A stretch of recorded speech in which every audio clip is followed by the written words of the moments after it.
बिस्मिल्लाहिर्रहमानिर्रहीम। इय्याका नअबुदु व इय्याका नस्तईन। अल्लाह तेरी इबादत करते हैं और अल्लाह तेरी मदद मांगते हैं। लोधरा, सबसे पहले तो इस तादाद में, इतनी गर्मी में, इतनी हद में आप सब आज जमा हैं। मैं आज आप सबका दिल से शुक्रिया अदा करता हूं। बहुत बहुत शुक्रिया आपका।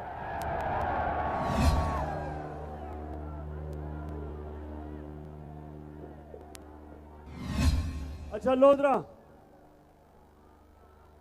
सबसे पहले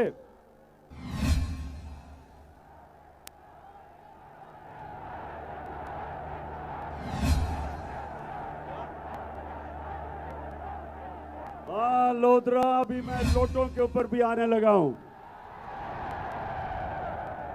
लेकिन उससे पहले लोधरा, लोटों से पहले मैं आज अपनी कौम की तवज्जो कराची के ऊपर देना लगा हूं। कराची हमारा मुल्क का वो शहर है जो हमारा फाइनेंशियल कैपिटल है। यानी कराची ऊपर जाता है, मुल्क ऊपर जाता है। लेकिन कराची में इस मुल्क की तारीख के दो बड़े डाकू आए हैं। एक नवाज शरीफ और उसका खानदान, और दूसरा आसिफ जरदारी। तो ये जो मुल्क का डाकू पिछले 14 साल से कराची पे बैठा हुआ है, 14 साल से कराची खंडर बन गया है। जब भी बारिश होती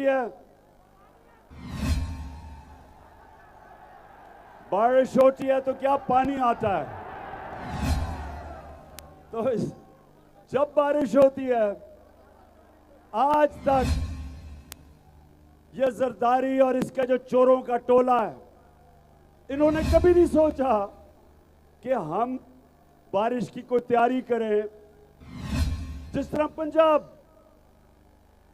ये जरा सुनो लोधरा, बड़ा बुरा भला कहा गया उस्मान बुज़दार को, लेकिन अभी लाहौर में भी बारिश हुई है। लेकिन उस्मान बुज़दार ने अंडरग्राउंड टैंक्स बनाए हुए हैं। पानी नहीं खड़ा होता क्योंकि इंतजाम अरबों रुपया लगा के अंडरग्राउंड टैंक्स बनाए हैं, पानी को बचा रहे हैं। जब पानी नहीं होगा तो इस पानी को इस्तेमाल करेंगे पौधों के लिए। और उधर कराची में 14 साल से ये डाकू बैठा हुआ है जरदारी, और कराची का पैसा चोरी होके और सिंध का वो जाता है दुबई, वो हवाला हुंडी से बाहर जाता है। कराची जिसको सारी मुल्क को उठा देना चाहिए, उसके हालात आज देख लें। और कभी भी जब तक ये डाकू वहां बैठा हुआ है,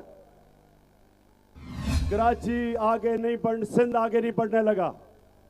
सिंध के नाम पे सियासत और चोरी करके पैसा मुल्क से बाहर, इसके सारे केस तैयार थे। सुनो लोधरा, इसके सारे केस तैयार हुए थे, इसके और वो मुराद अली शाह और इसके खानदान के। लेकिन कौन सी ताकत थी इस मुल्क में जो इसको सजा नहीं दिलवा सकी, जो रोकती थी इसको सजा देने से? कौन थे?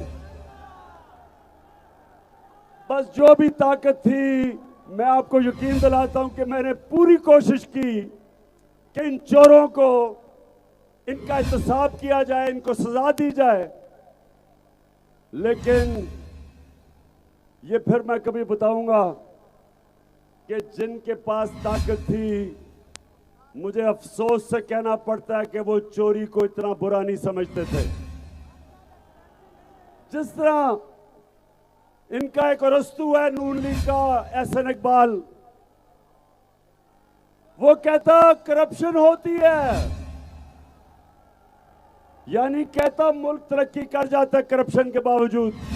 यानी कि ये वो कह रहा है, लोधरा सुनो जरा, हमारे अल्लाह का हुक्म है अमर बिल मारूफ, हक और सच के साथ खड़े हो, बुराई के खिलाफ खड़े हो। और ये चोर हमें कह रहे हैं कि बुराई कोई बुरी चीज नहीं होती, चोरी बुरी चीज नहीं है। जो करप्शन होती है, पैसे खाए जाते हैं, ये रीत पढ़ने दें, इस रीत को मजबूत होने दें, यही पाकिस्तान का मुकद्दर ताबनाक करेगा। तो आज जो सबसे बड़ा सबक है वो ये है कि आपको मैं दुनिया में बहुत से ममालिक गिना सकता हूँ कि जिन्होंने हमारी जितनी करप्शन के बावजूद तरक्की कर ली है। असासे आमदन के मुताबिक नहीं तो तुम्हें इससे क्या? सुन लिया, एक पंजाब का चीफ मिनिस्टर जाली गैर कानूनी वो वहां बैठा हुआ है जिसका नाम हमजा कुकड़ी, वो बैठा हुआ है। वो कहता है बच्चों, ये स्कूल के बच्चों को सबक दे रहा है कि बच्चों चोरी कोई बुरी चीज नहीं है। और इनका रस्तू कह रहा है कि मुल्क तरक्की कर जाते हैं करप्शन के बावजूद, शर्म करो। और इनका एक और है, एक वजीर है जो जावेद लतीफ, उसने अभी क्या कहा है कि असेंबली के जरिए नवाज शरीफ के सारे करप्शन के केस ही खत्म कर दो। तो नौजवानों, आपका मुस्तकबिल है, आपका पाकिस्तान है, मेरी गौर से बात सुन लो। अल्लाह का हुक्म है, अल्लाह का हुक्म है कि कभी वो माशरा ऊपर नहीं जा सकता जो अच्छाई राय हक के साथ खड़ा होता है, अमर बिल मारूफ, और बदी के खिलाफ जहाद लड़ता है, बुराई के खिलाफ। अल्लाह ने हमें इजाजत नहीं दी न्यूट्रल बनने की। या अच्छाई के साथ खड़े हो या बुराई के साथ, न्यूट्रल आप नहीं बन सकते। कौम को, सारी कौम को तैयारी करनी चाहिए। ये फैसला कुन वक्त है। ये जो आपका इलेक्शन है, ये जो 17 तारीख को इलेक्शन है, ये इलेक्शन नहीं है, ये जहाद है। ये इस मुल्क की हकीकी आजादी की जद्दोजहद है। ये जो चोर हमारे ऊपर मुसल्लत किए गए, अमेरिका ने साजिश करके यहां के मीर जाफर और मीर सादिक के साथ मिलके इन चोरों को हमारे ऊपर मुसल्लत किया।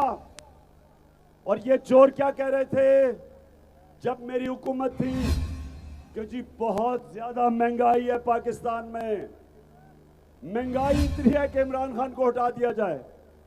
महंगाई के ऊपर इन्होंने सारा वक्त कैंपेन की, और जैसे ही ये चोर इख्तिदार में आए, महंगाई को तो भूल गए और आते साथ ही इन्होंने अपने करप्शन के केस खत्म किए।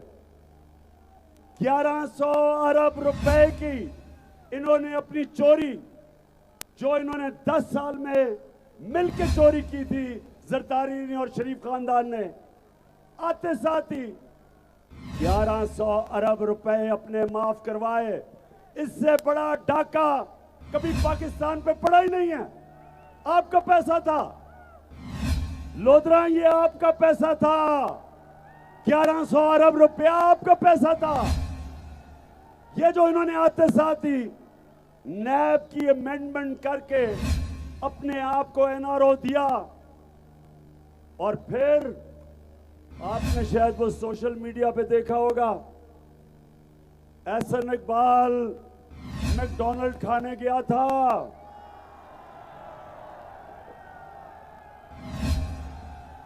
मैकडॉनल्ड खाने गया था तो क्या आवाजें लगी,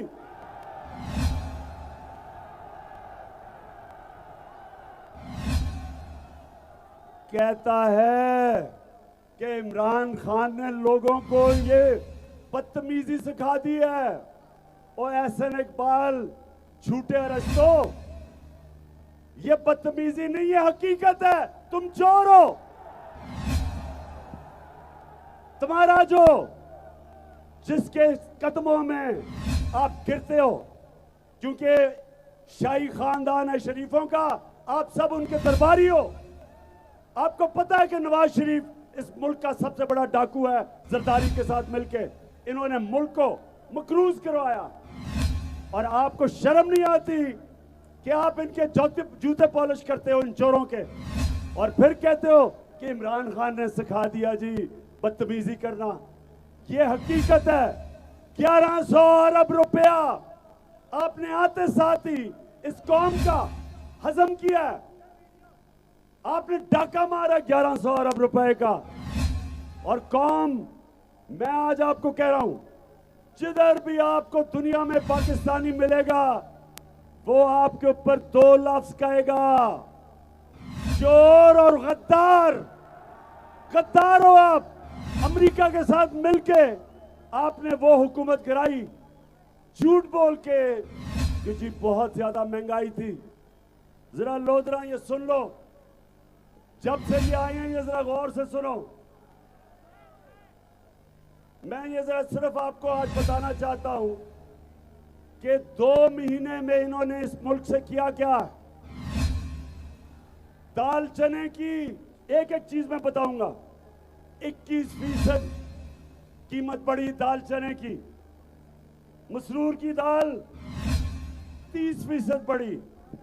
माश की दाल 13%। प्याज जो हर आदमी बेचारा गरीब आदमी रोटी के साथ खाता है 100% बढ़ गया, यानी दुगनी कीमत। आलू 35% बढ़ गया। और अंडे, ये जरा सुनो अंडे, क्योंकि ये हमजा कुकड़ी की बिजनेस अंडे हैं और मुर्गियां, तो हमजा कुकड़ी ने अंडे की कीमत 36% बढ़ा दी है। और फिर हमजा कुकड़ी ने कुकड़ियों की कीमत 100% बढ़ा दी। अब ये कुर्बानी में थोड़ी नीचे आई है, लेकिन दुगनी कर दी थी। उसके बाद घी 22%। ये याद रखें, ये आम आदमी इस्तेमाल करता है। 22%। पेट्रोल 100 रुपया लीटर इसने 2 महीने में बढ़ाया है। 100 रुपया लीटर।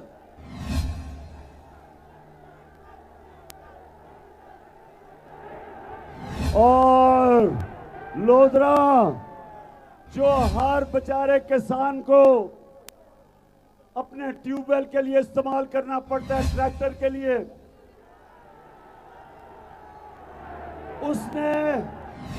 उसकी कीमत, फजलुर रहमान की कीमत 130 रुपया बढ़ा दी है।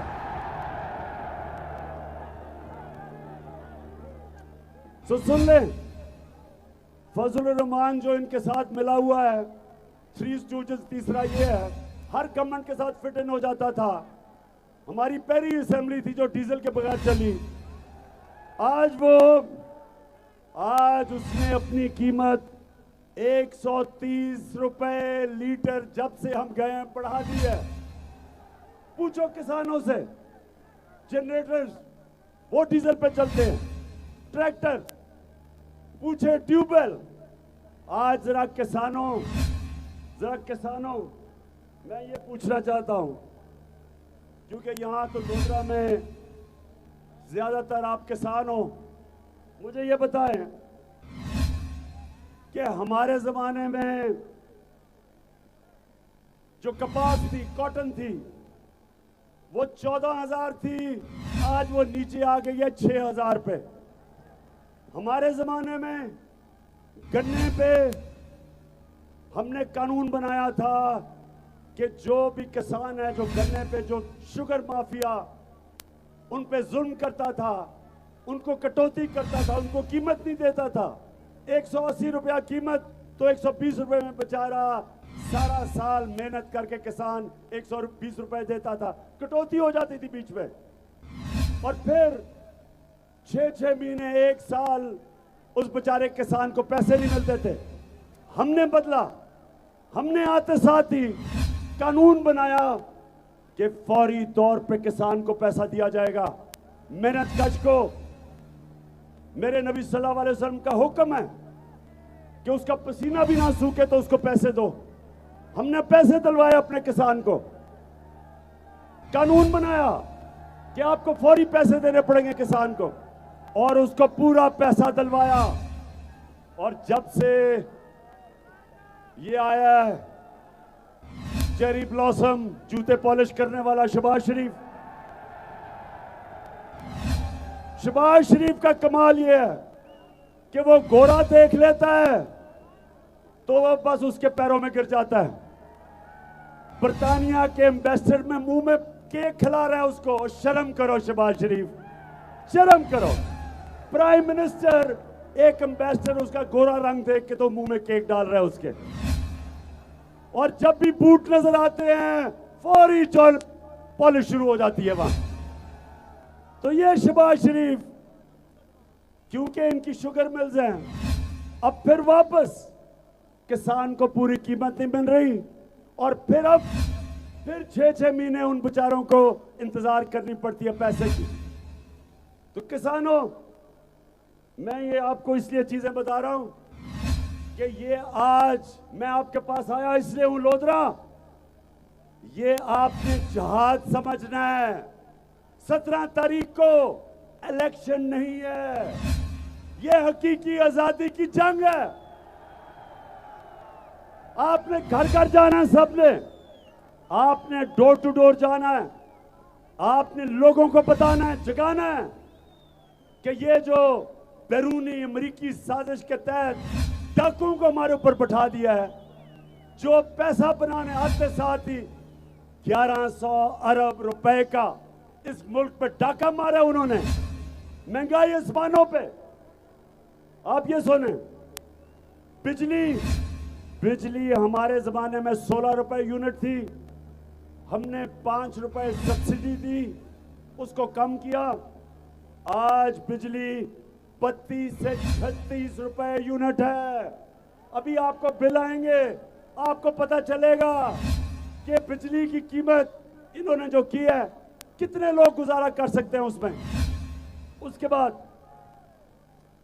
बाद गैस 45% इन्होंने बढ़ा दी है, लेकिन जो आम लोग हैं उनके लिए 400% निचले तबके के लिए गैस बढ़ा दी है इन्होंने। ये भी अभी लोगों को आहिस्ता आहिस्ता पता चलेगा कि इन्होंने किया क्या इस मुल्क के साथ।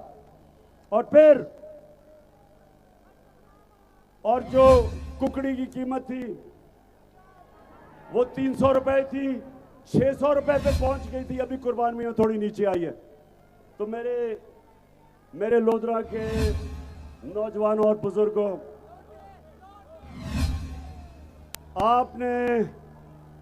आपने इन लोटों को शिकस्त देनी है।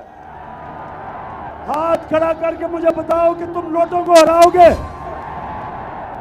ये नौजवानों, मैं अपने नौजवानों से खास तौर पे कह रहा हूं कि ये आपकी जंग है। ये चोर ऊपर रह गए, कौम का वो हाल होने जा रहा है जो श्रीलंका का हुआ है। श्रीलंका का आपने हाल देखा, क्या हुआ श्रीलंका में? श्रीलंका में ये जरा सुने क्या हुआ। श्रीलंका के अंदर हुआ क्या कि उनके जो ऊपर सरबराह थे वो भी खानदान था। यहां भी 2 खानदानों के नीचे हमारा मुल्क 30 साल से ये 2 खानदान इस मुल्क के ऊपर हुकूमत कर रहे हैं। 30 साल से मुल्क को मकरूज कर दिया है। खुद अरबों खरबोपति बन चुके हैं, बच्चे भी खरबोपति बन गए। लंदन में उसने क्या कहा था, मेरी लंदन तो छोड़े पाकिस्तान में भी कोई प्रॉपर्टी नहीं है।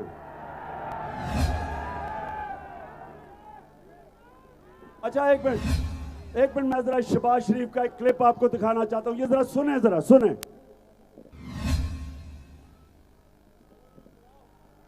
जब मैं आया हूं तो आप समझेंगे शायद ये मांगने आया है, मैं मांगने नहीं आया, लेकिन मजबूरी है। अमेरिका जो है अगर जो है वो चाहे तो इस वक्त पाकिस्तान के लिए इतनी माशी जो है डिफिकल्टीज क्रिएट कर सकता है कि मैं समझता हूँ कि हो सकता है हम जो हमारा ऑयल बिल जो है अदा करने के लिए हमारे पास पैसे ना रहे।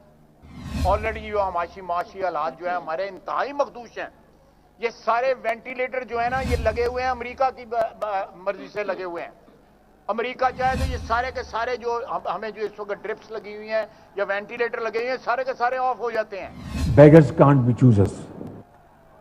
जब मैं आया, ये एक मिनट फिर से चलाना, ये जरा एक मिनट सुनो, ये जरा गौर से सुनो, ये आपका प्राइम मिनिस्टर बोल रहा है, बोलो। जब मैं आया हूं तो आप समझेंगे शायद ये मांगने आया है, मैं मांगने नहीं आया, लेकिन मजबूरी है। अमेरिका जो है अगर बस जो है वो चाहे बस मैं मेरी कौम देखे, पाकिस्तानियों सुने जरा मेरी बात। आपका मुल्क जब पाकिस्तान बन रहा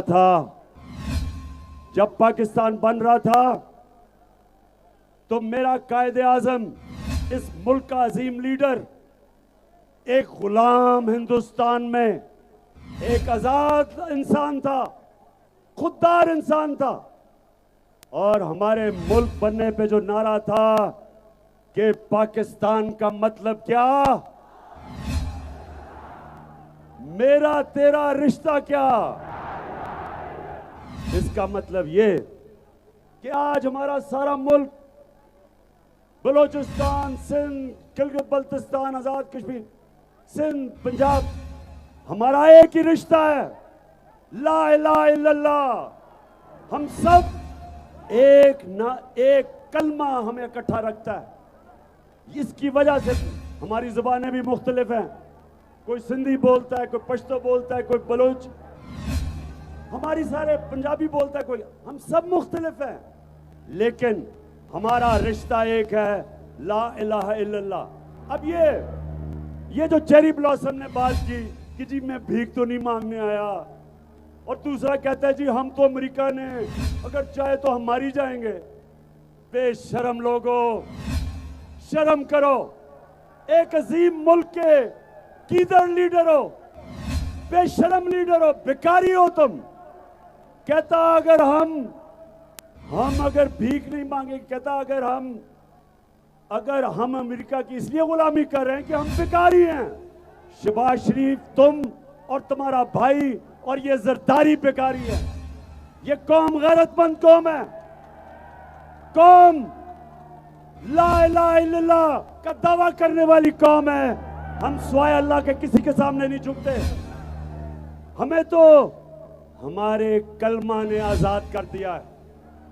हमें तो ला इलाहा इल्लल्लाह ने, हमें तो उसने आजाद कर दिया है। उसने हमारी गुलामी की जंजीरें तोड़ दी हैं। ये मुल्क आजाद क्यों हुआ था? क्योंकि कायदे आजम और अल्लामा इकबाल, उन्होंने कहा कि अंग्रेज की गुलामी के बाद हम हिंदुओं की गुलामी में नहीं जाना चाहते, इसलिए पाकिस्तान बना था। और अगर हमने उसके बाद आज अमेरिका के बूट पॉलिश करने हैं, इससे बेहतर है कि पाकिस्तान ना बनता। मैं किसी के सामने अल्लाह के शुक्र, क्योंकि उसने ला इलाहा इल्लल्लाह मेरे दिल में डाला है, ना मैं कभी आज तक किसी के सामने झुका हूं। और पाकिस्तानियों, मैं ना आपको किसी के सामने झुकने दूंगा। हमारा मुकाबला, सुन ले जरा, हमारा मुकाबला इन चोरों के साथ है। ये पैसे चला रहे हैं, इनसे पैसे ले लो, वोट बल्ला पे डालना, इन चोरों के साथ है। फिर वो इलेक्शन कमिश्नर, वो जो जाके मरियम के और हमजा के कदमों में बैठ के प्लान कर रहा है कि इलेक्शन कैसे इन्होंने जीतनी है, क्योंकि ईमानदारी से तो ये कुछ भी नहीं कर सके, ना पैसे बना सके, ना बिजनेस चली, ना पॉलिटिक्स की, ना इलेक्शन लड़ी। और जब नवाज शरीफ क्रिकेट खेलता था बागे जिना में तो अपना पैर खड़ा करके करता था। तो ये वो लोग हैं ईमानदारी से कुछ नहीं कर सकते। इलेक्शन कमीशन को भी साथ में लाया हुआ है, पैसे दे रहे हैं लोगों को। और वो जो मिस्टर एक्स बैठा हुआ है लाहौर में, वो कौन है मिस्टर एक्स? सबको पता है वो मिस्टर एक्स कौन है। वो बैठ के इनके साथ तैयारी कर रहा है। और हम सब ने पाकिस्तानियों, हम 12 करोड़ पाकिस्तानी हैं, हम किसी के गुलाम नहीं हैं, ना हम किसी से डरते हैं। हम सब ने इसके बावजूद कि इन्होंने पूरी कोशिश करनी है इलेक्शन में धांधली करने की, हमने इसके बावजूद इनको फेंटा लगाना है, इनको हराना है। और आपने सबको मैं जिम्मेदारी दे रहा हूं, नौजवानों, मैं सबको जिम्मेदारी दे रहा हूं कि ये आपके मुस्तकबिल की जंग है। आपने पहरा देना है पोलिंग स्टेशंस पे। मेरे जो दो टाइगर लड़ रहे हैं इलेक्शन, एक अमीर और एक कैप्टन इज्जत, अब से लेके पोलिंग डे तक आपने घर घर जाके लोगों को सिर्फ एक चीज बतानी है कि ये आपकी हकीकी आजादी की जंग है, इलेक्शन नहीं है। अपनी बहनों को, मेरी जो बहनें सामने खड़ी हैं, आपको जिम्मेदारी दे रहा हूं। आपने घर घर जाना है, नौजवानों ने जाना है, बच्चों ने जाना है।